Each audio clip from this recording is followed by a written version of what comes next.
LiberalViewer presents. So, welcome to this September 14th edition of a LiberalViewer bonus live clip roundup. Thanks for joining me. This is a bonus edition of my Sunday live stream from yesterday. Trump lied, people died, because, well, I made several mistakes in my live stream yesterday. You know, Trump was coming to Sacramento today, and I said he was coming to Mather Field, I think, but he actually came to McClellan Park, whole different part of Sacramento. I played the CBS Face the Nation clip I played was sped up, as I mentioned at the time, and several people noticed. And I forgot an entire CBS News Face the Nation clip I planned to show you. It was actually two clips I edited together. One was a preview of Bob Woodward's appearance on 60 Minutes with Scott Pelley, and the other was former FDA commissioner in the Trump administration, Scott Gottlieb, responding to what Bob Woodward said in that clip. So I thought I would do a bonus live stream, and I'm also going to add in something else Bob Woodward said this morning, Monday morning, on the NBC Today show. So I'll be showing you 3 clips in total, plus I do have a bonus Dash and Zandy or Dandy clip at the end. The whole thing should take less than 30 minutes. This actually may be how I've talked about ending my Sunday live clip roundup after January 20th, 2021, when hopefully Trump leaves office. Maybe I'll do something like fewer clips, doing it later, like a Monday show with just a few clips like I'm doing now. That's one possibility, so I'll see how people like that. And, since I have a little more time, the theme of these 3 clips, I would say, is history. How will Trump be seen by history? And I actually have some experience with history. This is, I don't know if I spent about 7.5 years in the late 80s all the way to the early 90s getting this piece of paper here, which is a history degree.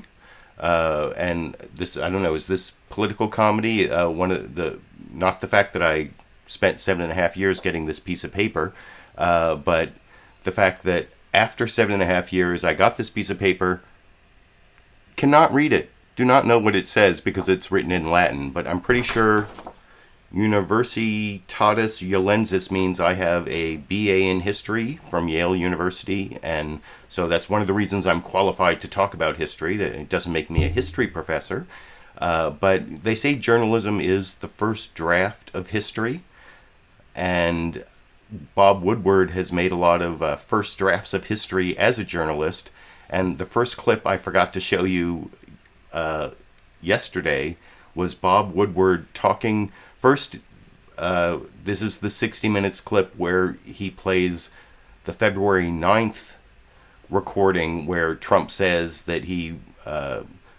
realizes that, it's worse than a strenuous flu. And so, he knew and he didn't tell the American people, and he downplayed it. Or is this the downplay clip? I can't remember which clip this is, but after they play the audio recording of Trump, Bob Woodward makes a strong argument that in the context of history, Trump will be seen as a really bad president. And I will talk about that a little more with you after we watch that clip I forgot to show you yesterday, which it's Margaret Brennan doing a teaser of 60 Minutes. And then Bob Woodward talking to Scott Pelley. It's about 90 seconds, and I will talk about it with you after we watch it together over here. On 60 Minutes, Bob Woodward talks to Scott Pelley in the first television interview about his new book, Rage. Here's a preview. Did the president ever disclose to you why he wasn't telling the public what the stakes were with the coronavirus? So in March, I asked exactly that question, what's going on? And the president said, well, I think, Bob, really, to be honest with you. Sure, I want you to. I wanted to always play it down. I still like playing it down. Yes, sir. Because I don't want to create a panic. I think he did not understand the American public. And he said, well, I don't want to create a panic. We know from history, when the public is told the truth, they organize, we have a problem, we're going to step up. And Trump thought, oh, well, they'll panic when there's a crisis, when the president particularly knows something, it's time to tell the public in some form. He failed. You write in the book that the president's handling of the virus reflects his instincts, habits, and style. What are those? Denial, making up his own facts. That's tonight on 60 Minutes, 7 p.m. And that entire interview, I didn't put a link to 60 Minutes down in the video description, but there is a link to Face the Nation, and you can see pretty much the entire Face the Nation program, including that clip, on the Face the Nation YouTube channel.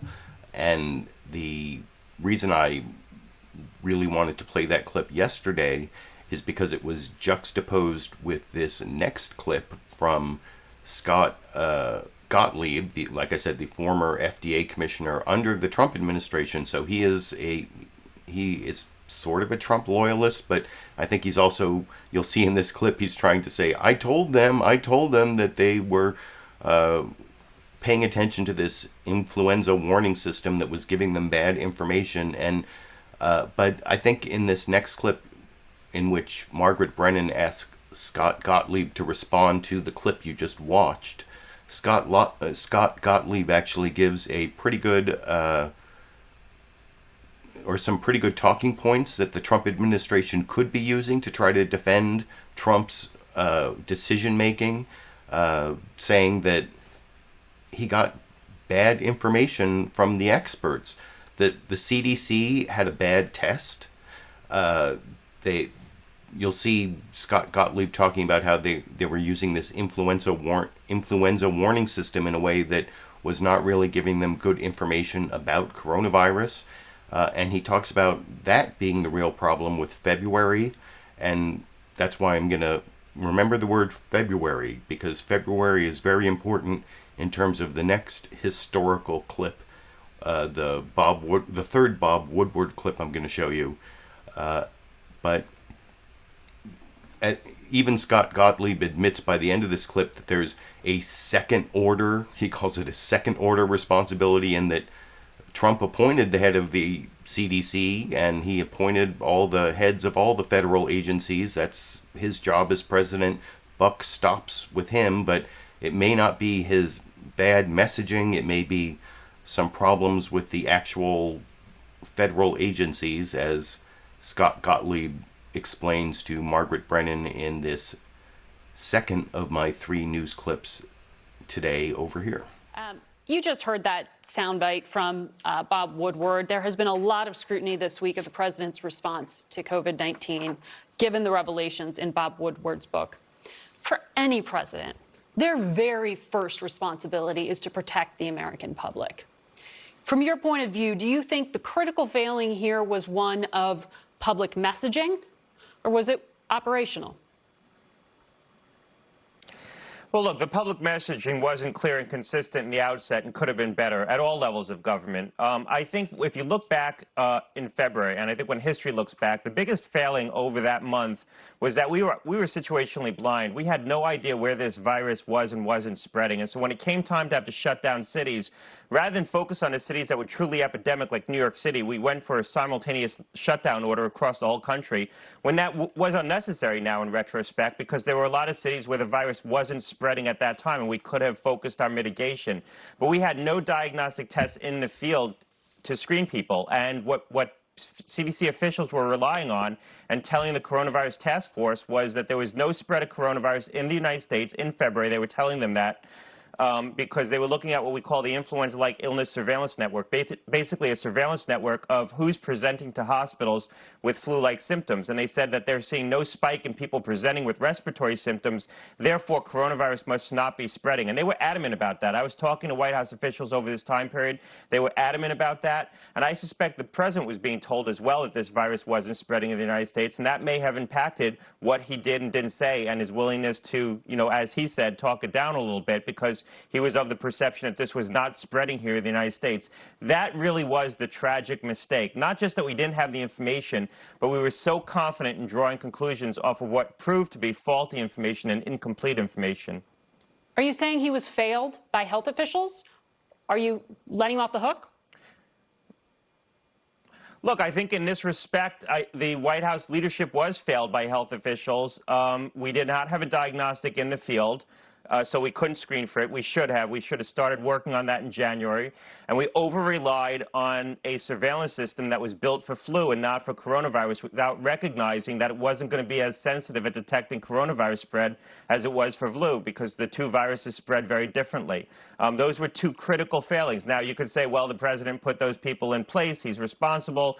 You can make second-order arguments around that. But I think ultimately the White House did not have the information they need to make decisions. The key function of agencies in the government is to provide policymakers with accurate, actionable information. The White House didn't have it. And I had a lot of conversations with the White House over this time period because I was concerned it was spreading here, and I was pushing them on that. And they were telling me over and over that they were hearing from top officials from the agencies that they were pretty confident that it wasn't spreading here. I think when history looks back, that's going to be a key moment. That's what was going on over February.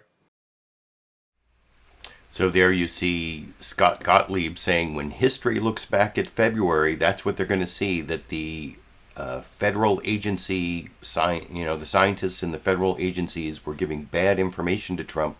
They were blind because they didn't have a Of course, there were decisions made about relying on the tests made by the CDC and not buying one of the tests or from South Korea, or there was this German test, but CDC wanted to do its own test, and their own test didn't work, and that's why we were blind, and they were using this influenza warning system that was faulty, as Scott Gottlieb said. So is that going to be the way that Trump gets away with not being the worst president, not killing thousands, and he's not responsible for every death? I mean, no president could have stopped the coronavirus from killing any Americans, but his response, especially in February, well, like I said at the beginning, Bob Woodward, as a journalist with these 9 hours of interviews, of 18 half-hour interviews, 9 hours of tapes, that's going to be a great a really useful thing for historians. Like I said, I got a history degree. I had to use primary sources for my senior essay to get that history degree. That means that I actually did a paper on the attempt at international control of atomic weapons at the end of World War II, based on the collected papers of Henry Stimson, Dean Acheson, and Bernard Baruch. And I had to look through all these personal papers and all this primary source material, and what Bob Woodward did, recording Trump in his own words for 9 hours during key periods, and more and more of that audio is coming out. He created a great resource for historians to judge just how bad a president Donald Trump was. And you'll see that in this next clip, this is a part of the Today Show interview that Bob Woodward did this morning. There's a link down in the video description to the entire 10-minute interview. Before the clip I'm about to show, first, I think it was Savannah Guthrie. Savannah Guthrie questioned, I can't even remember because the interviewer is not in the clip I'm about to show, but I think it was Savannah Guthrie asked Bob Woodward about this charge that he should have released the February 9th audio where Trump said, this is 5 times more dangerous than the flu. We're in big trouble. he should have released that earlier and let the American public know that Trump knew that we were in big trouble. But what Bob Woodward says before the clip I'm about to show is that he didn't know, at the time in February 9th, nobody knew that this was a big pandemic. He thought that Trump was talking about China, and he didn't get all the information, in order. It wasn't till May that he learned about this January 28th meeting that Trump had with his national security advisor. That's when he found out, that's when Robert O'Brien, his national security advisor, told him that the coronavirus was going to be the biggest national security threat of his presidency. And after Bob Woodward found that out in May, he understood more about what the clip from February meant. But by that time, everybody knew we were, in May, we all knew we were in a pandemic. So it didn't, there was no reason to have to release it to warn the American people. But this part here is where Bob Woodward is talking again about history. That's the theme of my live stream, my bonus LiberalViewer bonus live clip roundup, talking about Trump lied and people died. Well, if Trump, January 28th, that's when he found out from his national security advisor that we were screwed, that big bad things were going to happen to us. And that was a few days before his State of the Union address. And that's a point that Bob Woodward makes really strongly. I think, I showed Bob Woodward saying that Trump was going to be judged very poorly by history. Then I showed Scott Gottlieb at least giving some sort of talking points that Republicans could use, saying, he got bad information. It was, the scientists were, they had bad tests. They were using this influenza warning system. But I think Bob Woodward wins out in terms of what was lost in February. Remember I said, look for February? Well, this is Bob Woodward saying historians are going to be studying February 2020 for decades and decades in my final news clip tonight or this afternoon over here. When I learned in May about the January 28th meeting and the specificity, the National Security Advisor and his deputy were giving details to the president about why this is a coming pandemic to the United States.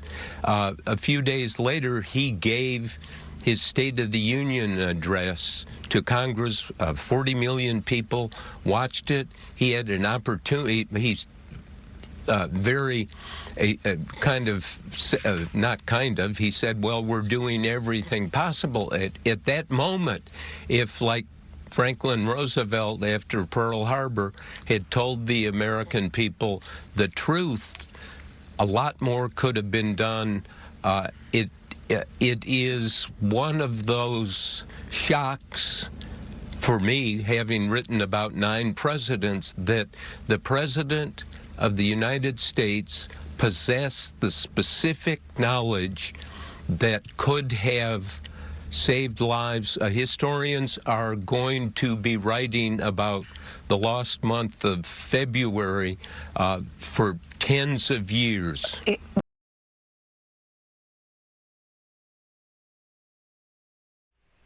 So what do you think? Are historians going to be writing about February 2020 for tens of years? Did Trump really miss an opportunity? Was it, you saw Margaret Brennan ask Scott Gottlieb, was it messaging or was it operational? Was it, what he said or what he did? And some of it was what he did. We're still in a bad place in terms of testing. We could have ramped up testing over the last 6 months. That was something Trump could have done. But I think Bob Woodward also has a point that Trump didn't level with the American people. It's what Bob Woodward said in the first clip, that he's covered 9 presidents, and as someone who majored in history and studied a lot of American history, I know that a lot of American presidents face crises, and leveled with the American people. That, I mean, that you say it's not mutually exclusive. You can't either tell the American people the truth or keep them from panicking. You can tell them the truth, tell them to stay calm, and actually truthfulness breeds trust, and trust breeds calm, lack of panic. I mean, the whole Trump excuse for why he downplayed it and why he didn't do what Bob Woodward said in February. I think Trump lied, people died, but you can let me know what you think down in the comment section. I've been reading some of your live comments along the way. I especially appreciate my super chat contributors. I saw a couple. Oh, here it is. Matthew and Lulu Girl here. Let me show those.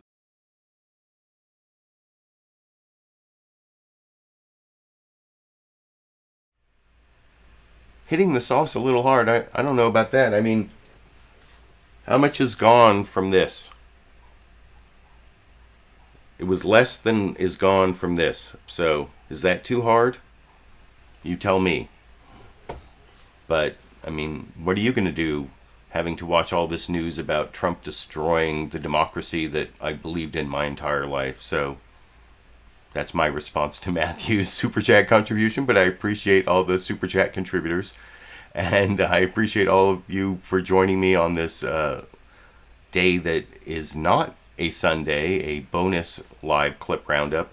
I saw some people asking about whether I attended the Trump event. Before I started the show, I wanted to show you this Sacramento Bee article.